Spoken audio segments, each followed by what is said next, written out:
دیکھیں، عرب جو دنیا ہے وہ کافی حد تک تبدیل ہو چکی ہے، یعنی عربی کے حوالے سے میں نے پہلے گزارش کی آپ سے کہ عربی اپنے وطن میں ہی اجنبی ہو چکی ہے. یعنی آپ کو کسی عربی ملک میں کوئی ایسا مجتمع معاشرہ نہیں ملے گا، کوئی ایسی سوسائٹی نہیں ملے گی جہاں لوگ عربی میں گپ شپ کر رہے ہوں. وہ عربی جو رسول اللہ صلی اللہ علیہ وسلم کے زمانے میں تھی، اس زمانے کے لوگ بولا کرتے تھے، جس میں رسول اللہ صلی اللہ علیہ وسلم کا ہمیں احادیث ملتی ہیں، جس میں اللہ کا قرآن نازل ہوا، وہ اس وقت کی مقامی زبان تھی ان کی. تو چونکہ اول ہدف وہ عربی تھے، ہم اجمی لوگ تو ان کے دماغ میں یہ چیز نہیں تھی کہ یہ لوگ اجمی ہیں، یہ عربی میں کہاں کام کر سکیں گے. لیکن ان پر ان کا پورا زور رہا. بہرحال اللہ تعالیٰ نے پھر بھی کچھ عجم کے کچھ لوگوں کو مسخر کیا جنہوں نے بڑے بڑے کام کیے اور اسلامی دنیا کی بہت بڑی خدمت کی. اس میں اگر آپ نبی صلی اللہ علیہ وسلم کی احادیث کے مرتبین کو دیکھیں گے، مؤلفین کو دیکھیں گے، اس میں جو سیاہ ستہ کے مؤلفین ہیں وہ سارے کے سارے عجم ہیں. اللہ تعالیٰ نے عجم کو یہ سعادت دی ہے کہ انہوں نے بھی آ کے رسول اللہ صلی اللہ علیہ وسلم کے احادیث کی خدمت کی، اور اس وقت پوری دنیا میں معروف ہے سیاہ ستہ. بلکہ ہمارے یعنی ایک بنیادی کتاب ہے قرآن کے بعد، یہ بنیادی کتابیں ہیں، اور اس پر تمام اہل سنت کے گروہوں کا اجماع ہے اس چیز پر. تو یہ عجم نے بڑا کام کیا. اور اب میں سمجھتا ہوں کہ جو عرب میں عربی اجنبی ہو چکی ہے، تو انشاءاللہ تعالیٰ دوبارہ عجم سے ہی یہ سہارا ملے گا عربی فصحا کو، کہ دوبارہ سے اس کی ترویج ہوگی. انشاءاللہ تعالیٰ اس کو ایک معاشرہ ملے گا، ایک سوسائٹی ملے گی کہ جہاں کے لوگ عربی بولا کریں گے. اور ہم لوگوں میں شوق بہت زیادہ ہے. ہمارے عام سا بندہ ہے، ایک عام سا کوئی کاروباری آدمی ہے، کوئی دکاندار ہے، کوئی ایک مزدور طبقہ ہے، اس کے اندر اگر عربی کی محبت دیکھی جائے تو آپ حیران ہو جائیں گے کہ بعض اوقات کہیں جانا ہوتا ہے اور بچہ اگر کوئی ساتھ ہو یا کوئی اپنا ساتھی ہو جو عربی بول سکتا ہو، تو اس میں اس کے ساتھ عربی میں بات ہوتی ہے. کوئی بندہ سنتا ہے اور اسے جب احساس ہوتا ہے کہ عربی بولی جا رہی ہے تو وہ چونک جاتا ہے اور پھر کہتا ہے کہ آپ کون سی زبان بول رہے تھے. بلکہ میں ایک دفعہ اپنے بازار میں کسی ضرورت کے لیے گیا تو صاحب دکان نے مجھے کہا کہ آپ کون سی زبان بول رہے تھے اپنے ساتھی کے ساتھ. میں نے کہا عربی بول رہے تھے. کہا کہ آپ کو عربی بولنا آتی ہے؟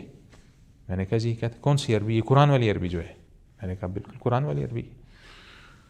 تو اس نے یوں سر پہ ہاتھ مارا. اس نے کہا اوہ، کہا یار انگلش تو ہم نے پاؤں کے تلووں سے لے کر سر کے بالوں تک سیکھ لی ہے، لیکن ہم مسلمان ہو کر اور ہم عربی سے جاہل ہیں.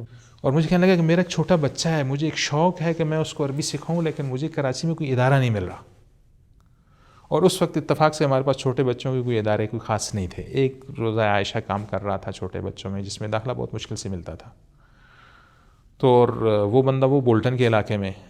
تو میں نے کہا یار اس علاقے میں تو کوئی ایسا ادارہ نہیں ہے، اور ایک ہی ادارہ ہے کراچی میں جہاں تک آپ کی پہنچ نہیں ہو سکے گی. تو یہ حال تھا ہمارا اس وقت میں. لیکن لوگوں کی محبت دیکھیں کہ وہ چاہتے ہیں کہ ان کی اولادیں اس طرف آئیں. تو اللہ تعالیٰ سے یہ امید ہے کہ انشاءاللہ تعالیٰ اللہ تعالیٰ عجم کو دوبارہ ایک اور خدمت لے گا، وہ عربی کی احیاء کی ہوگی. اور اس کی ایک بہت عام ضرورت بھی ہے. دیکھیں ہمارا جو دین ہے، یا ہم جو مسلمان قوم ہیں، قوموں کی جو بقا ہوتی ہے وہ کسی زمین کے ٹکڑے کی وجہ سے نہیں ہوتی، بالکل، یا کسی اور چیز سے نہیں ہے، لیکن زبان سے ہے. میں ایک مثال دیتا ہوں. مثلا کسی ایک زبان والوں کو آپ لے لیں کہ ان کا خاتمہ کر دیا جائے. بطور مثال میں آپ کو ایک کہتا ہوں کہ چلیں جی انگریز کا خاتمہ کر دیا جائے. کوئی دنیا میں ایسا بندہ نہ رہے جس کو انگریز کہا جاتا ہو. تو آپ کیا کریں گے؟ کیا آپ قتل کرنا شروع کریں گے، ان کی نسل کشی کریں گے کہ وہ ختم ہو جائیں؟ تو ایسا ممکن نہیں ہے. ممکن نہیں. اور پھر بات آتی ہے کہ پھر آپ کیسے ختم کریں گے؟ تو پھر اس پوائنٹ پر آپ آئیں گے کہ چلے انگریزی کو ختم کر دیں. انگریزی بولنے والا کوئی نہ رہے گا تو کسی کو انگریز بھی نہیں کہا جائے گا. تو کوئی پھر دوسری زبانوں پر جو ٹرانسفر ہو جائیں گے تو پھر تو انگریز قوم ختم ہو جائے گی. تو آج ہم مسلمانوں کے ساتھ یہ ہوا کہ عربی ختم کر دی گئی، کیونکہ یہ ہماری ایک ہم بطور مسلم ایک قوم ہے. یعنی خود قرآن نے ہمیں اس چیز کا احساس دلایا ہے کہ خود اللہ رب العزت نے اپنے کلام میں فرمایا ہے کہ وما ارسلنا من رسول الا بلسان قومه. تو ہم رسول اللہ صلی اللہ علیہ وسلم کی اس حیثیت میں قوم ہے. جس طرح قوم لوط تھی وہ پوری ایک قوم لوط تھی، قوم نوح تھی، تو پورا یہ صرف یہ نہیں کہ وہی جو اس علاقے کے لوگ تھے جو ان جیسی زبان بول رہے تھے. وہ انبیاء کی جو نبوت ہوتی ہے وہ تو وسیع ہوتی ہے. تو اس طرح رسول اللہ صلی اللہ علیہ وسلم اگرچہ جزیرہ العرب میں آئے لیکن ہم ان کی قوم میں سے ہیں، ہم امت میں سے ہیں. اس جگہ قوم کا معنی امت ہم لیں گے تو ہماری اور رسول اللہ کی زبان ایک جیسی ہونی چاہیے. تو یہ جو ہمیں زبان سے ہٹایا جا رہا ہے اس سے مطلب یہ ہے کہ یہ ایک ابتدائی وار ہے. اس کے بعد سے کوئی ایسے آدمی نہیں بچے گا کہ جس کو یہ قرآن فہمی اور یہ چیزیں پڑھنی آئیں گی. پھر ہمارا بھی حال وہی ہوگا جو آج تورات اور انجیل پڑھنے والوں کا ہو رہا ہے کہ وہ کسی ایک نسخے پر متفق نہیں ہو پا رہے کہ یہ 100% ٹھیک ہے، باقی سارے نسخے غلط ہیں. ہمیں وہ اس حد تک لانا چاہ رہے ہیں. تو اللہ کہہ رہے کہ ہم اس چیز میں کامیاب ہو سکیں کہ ہم دوبارہ سے عربی کو اس حد تک مروج کر دیں کہ ہمارا ایک عام سا بندہ بھی جو ہے وہ کم از کم نماز میں جو کچھ پڑھ رہا ہے، جتنا اللہ سے ہم کلام ہو رہا ہے، تو اس کو یہ سمجھ میں لگ جائے کہ میں اللہ سے کیا بول رہا ہوں. اچھا شیخ صاحب، ایک میرا سوال یہ ہے کہ جب ہم نماز میں کھڑے ہوتے ہیں اللہ رب العزت کے سامنے، تو ہم جو ہے جب نماز کے جو الفاظ ہوتے ہیں اللہ اکبر تکبیرات کہہ رہے ہوتے ہیں اور سبحان ربی العظیم سبحان ربی الاعلیٰ، تو یہ کیا صرف ایک ذکر ہے یا کوئی ورد ہے یا پھر ایک جو کاشن کے طور پر اس کو جو ہے ہم نے بس یہ جملہ کہنا ہے؟ تو کوئی بھی زبان والا جو ہے وہ کھڑا ہو کے یہ جو ہے کاشن کہہ دے تو اس کی نماز ہو جاتی ہے، یا اس کا کوئی خاص وجہ ہے جو عربی میں ہم نماز پڑھتے ہیں؟ اگر کسی بھی زبان میں ہم نماز تو پڑھ سکتے ہیں، تو اللہ رب العزت کی حمد و ثنا بیان کر سکتے ہیں، تو پھر عربی ہی کیوں؟ دیکھیے یہ جو نماز ہے وہ اصل میں عبادت ہے، لیکن اس عبادت سے بڑھ کر ایک ملاقات ہے اللہ سے بندے کی. اور آپ نے سن رکھا ہوگا کہ الصلاۃ معراج المؤمن، کہ نماز تو مومن بندے کی معراج ہے. تو اگر آپ معراج کو دیکھیں، معراج میں کیا ہوا تھا کہ رسول اللہ صلی اللہ علیہ وسلم آسمان پر گئے، وہاں اللہ رب العزت سے ہم کلام ہوئے. اس کلام کو ہم اپنی ہر نماز میں دہراتے ہیں جو نبی صلی اللہ علیہ وسلم اور اللہ رب العزت کے درمیان میں ہوا. کہ نبی صلی اللہ علیہ وسلم نے فرمایا کہ التحیات للہ والصلوات والطیبات. تو اللہ تبارک و تعالیٰ نے فرمایا کہ السلام علیک ایھا النبی ورحمۃ اللہ وبرکاتہ. تو یہ جو کلام تھا یہ معراج تھی. پھر اس ملاقات کے بعد جب رسول اللہ تشریف لائے تو کہا کہ اب ایک عام مسلمان کی معراج، اس کو یہ ملاقات دنیا میں نصیب ہوگی، یہاں اللہ کے گھر میں نصیب ہوگی. تو اللہ کے گھر میں جب جائے گا، اللہ اکبر کہے گا. تو اصل میں یہ جو نماز ہے یہ مکمل ایک ملاقات ہے. یہ جو معراج ہے یہ ملاقات سے مکمل ہوگی. تو یہاں تک کہ بعض حضرات نے لکھا ہے تو کہ یہ جو نماز ہے یہ تو مکمل حوار ہے، محادثہ ہے یا کلام ہے، بندہ اپنے رب سے بات چیت کر رہا ہو، کنورسیشن. ٹھیک ہے. اب سوال یہ آتا ہے کہ یہ جو بات چیت ہے، اللہ رب العزت تو تمام زبانیں سمجھنے والی ذات ہے، تو پھر بات چیت تو کسی بھی زبان میں ہو سکتی ہے. تو بندے کی سہولت کے لیے ایسا ہو جانا چاہیے کہ اللہ کے لیے تو کوئی مشکل نہیں ہے، ہر زبان اللہ کی اپنی ہے، اللہ سمجھ سکتے ہیں. تو میں اپنی نماز تاکہ میری اللہ سے ملاقات اچھی ہو، اللہ سے میری بات چیت اچھی ہو، میں اس کو سمجھ سکوں، تو مجھے اجازت ہو کہ میں اردو میں یا اپنی کسی زبان میں جو میں سمجھتا ہوں اس میں پڑھ سکوں. جی. تو اس میں تو یہ متفقہ فتویٰ ہے کہ نماز عربی کے علاوہ اور کسی زبان میں جائز ہے ہی نہیں. تو یہاں ایک دماغ میں ایک چیز آتی ہے کہ کیا اس حد تک تعصب کہ خود اللہ رب العزت یعنی عربی کے علاوہ تمام زبانیں سمجھتے ہیں اور ہمیں پابند کیا جا رہا ہے کہ ہم عربی کے علاوہ بات نہ کریں. تو یہ اصل میں ہماری ایک تربیت ہو رہی ہے. نماز معراج بھی ہے، نماز ہماری وہ عبادت ہے کہ جب یہ ٹھیک ہو جاتی ہے تو نماز کی باہر کی زندگی بھی ٹھیک ہو جاتی ہے. اور ہم جب نماز کا مقصد بتاتے ہیں کہ نماز کا مقصد کیا ہے، نماز کا مقصد یہ ہے کہ ہماری جو باہر کی زندگی ہے وہ ایسی ہو جائے جیسی ہماری نماز میں زندگی ہے. نماز میں ہماری زندگی کیا ہے کہ ہم اللہ کے سامنے کھڑے ہیں، ہمیں یہ استحضار آ جائے کہ مجھے اللہ دیکھ رہا ہے. ٹھیک، یہ ہماری نماز کا مقصد ہے کہ ہمارے جو نماز سے ہٹ کے زندگی ہے وہ ایسی ہو جائے کہ جیسی نماز کے اندر جیسے بندے کو احساس ہوتا ہے کہ میں اللہ کے سامنے کھڑا ہوں، اللہ مجھے دیکھ رہا ہے، اور اسی طرح نماز کے بعد بھی ہو جائے.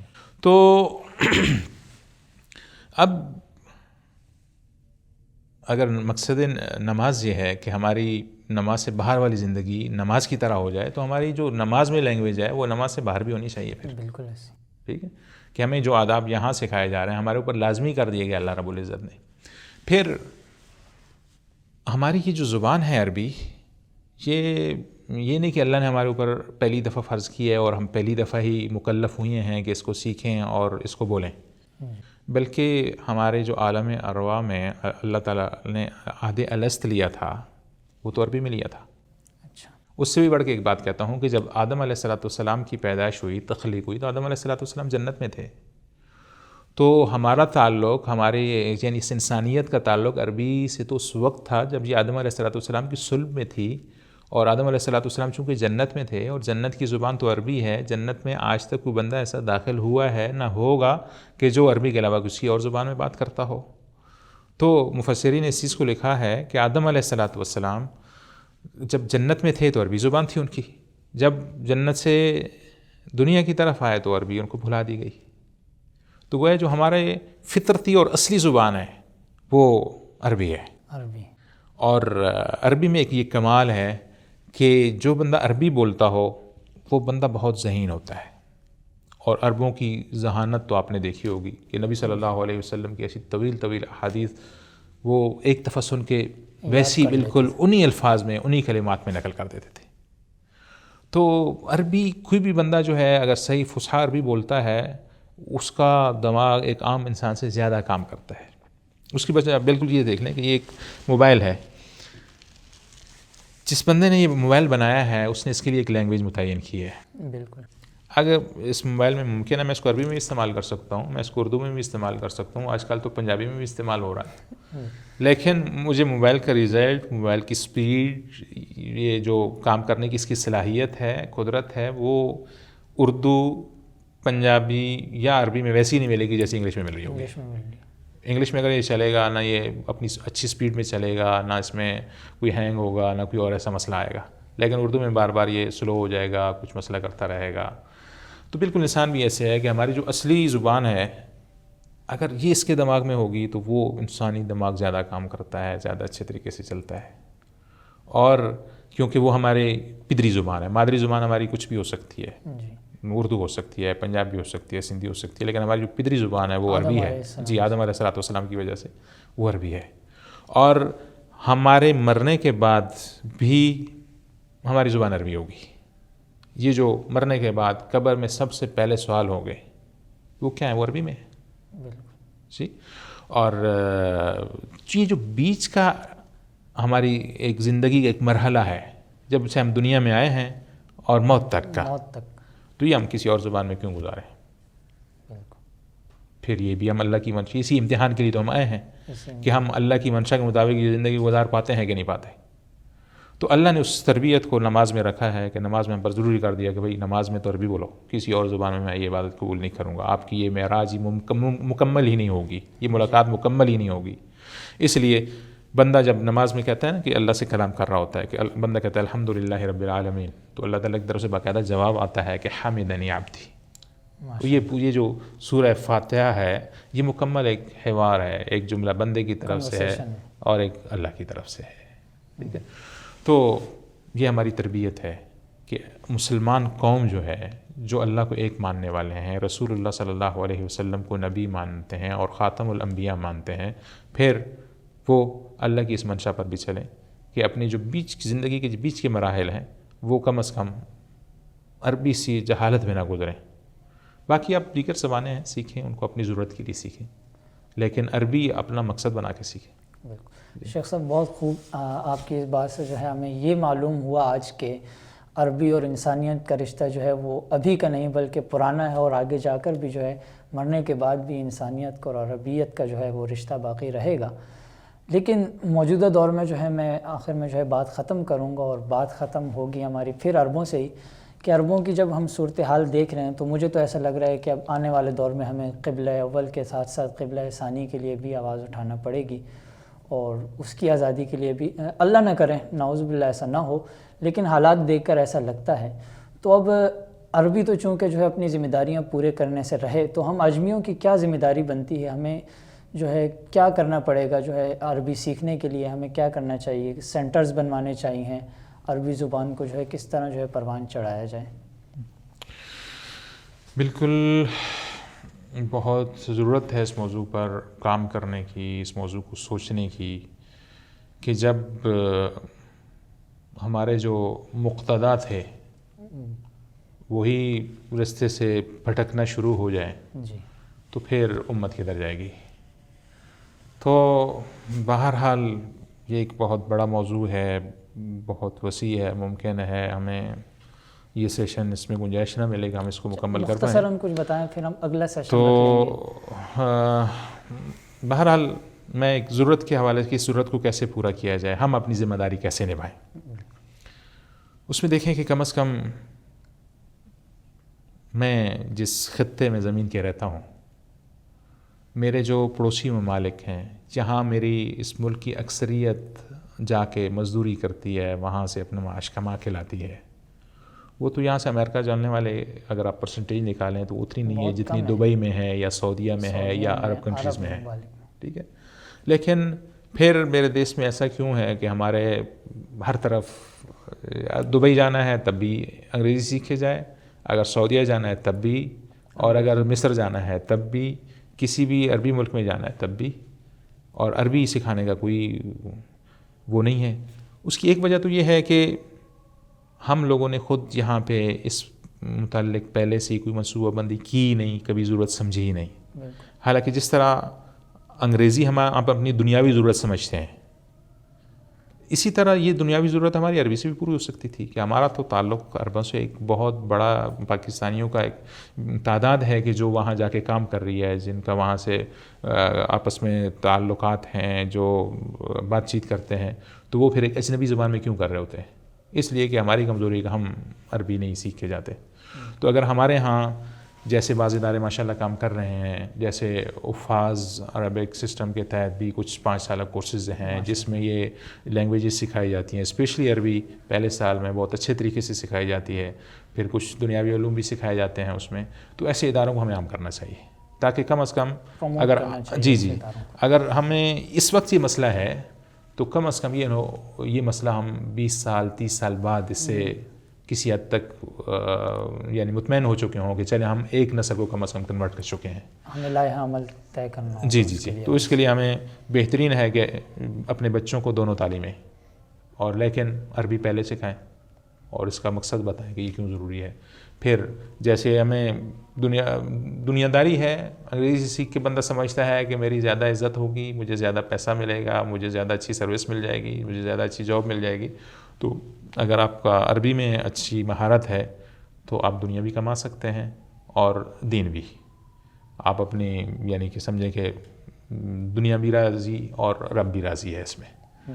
تو ہاں البتہ یہ ہے کہ اگر آپ صرف ایک طرف چلتے ہیں تو یہ میرے خیال میں بے وفائی ہو جائے گی پھر، کہ کم از کم ایک مسلمان ہونے کی حیثیت سے ہم عربی سے اتنی بے اعتنائی ہمیں زیب نہیں دے گی، اور جو مسلم امت کا زوال ہوگا اس میں پھر ہمارا اپنا بھی کچھ نہ کچھ قصور ہوگا کہ جس طرح باقی لوگ اس کے خلاف کام کر رہے ہیں گویا کہ ہم نے بھی کوئی سہارا دینے کی کوشش نہیں کی۔ اچھا شیخ صاحب، عربی زبان کی طرح جو ہے ہمارا آج کا سیشن بھی جو ہے کافی طویل ہوتا جا رہا ہے، کافی وسیع ہے، تو انشاءاللہ ہم جو ہے اس سیشن کو آگے پھر کسی دن بڑھائیں گے اور آپ کو جو ہے ہم بلائیں گے یہاں پر اور ہم مزید کچھ جانیں گے عربی زبان کے بارے میں اور عربیت کے بارے میں۔ آج کے لیے جو ہے ہم ختم کرتے ہیں۔ تو ناظرین، جیسا کہ شیخ صاحب کی بات سننے کے بعد ہمیں یہ معلوم ہوا کہ عربی زبان نہ صرف ہماری عبادات کے لیے، ہمارے جو ہے عربی زبان قرآن پاک حدیث پاک جو ہے یہ سمجھنے کے لیے ضروری ہے، بلکہ اپنی تہذیب اور اس امت کی بقا کے لیے بھی عربی زبان کا سیکھنا ضروری ہے۔ جیسے ہم اپنے بچوں کو گھروں میں انگریزی زبان سکھاتے ہیں اور اس پر فخر بھی محسوس کرتے ہیں، اسی طرح ہمیں اپنے بچوں کو اپنے گھروں میں اپنے ماحول کو اور اپنے ماحول میں عربی زبان کو جو ہے وہ اس کی ترویج کرنی چاہیے۔ اسی میں ہماری بقا ہے اور اس امت کی بقا ہے، اور یہی جو ہے ہم مسلمانوں کے لیے بحیثیت مسلمان ہم سب کے لیے جو ہے سب سے افضل زبان ہے۔ ملتے ہیں بہت ساری دعاؤں کے ساتھ۔ السلام علیکم ورحمۃ اللہ۔